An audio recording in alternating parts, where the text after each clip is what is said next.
But how has it been for you witnessing the shift from going from on-prem to all this cloud stuff? And now, and I know that you know this as well, companies reeling back in and say, hey, I think I want to be on-prem some more. Yeah. Ironically enough, you can kind of relate it to like the AI stuff that we have now, right? Like this big movement. The thing about it is I kind of had a different outlook because of where I came from, right?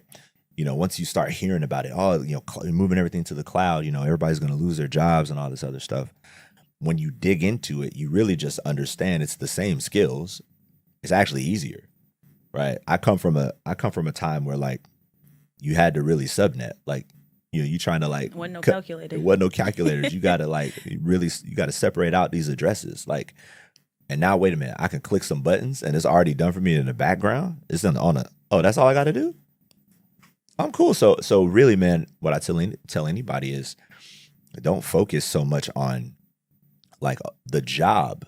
Understand the management of what's being asked. Like understand the bigger vision of what's being asked, man. And if you do that, it doesn't matter, man. You can apply the same thing to AI. Yeah. You just become the managers of what AI can do instead of performing the task that AI is going to be able to do for you.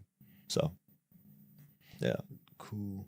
And so 2-part question 2 is like, how did you eventually get into like saying you want to be a subject matter expert when it came to IT infrastructure, and then the typical, day-to-day for you and tools that you use in that role?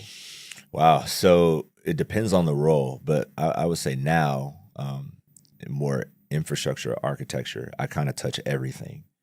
More so in the Azure Microsoft space, Office 365, specifically around cybersecurity. So any of the cybersecurity tools, Purview, Defender, all that good stuff.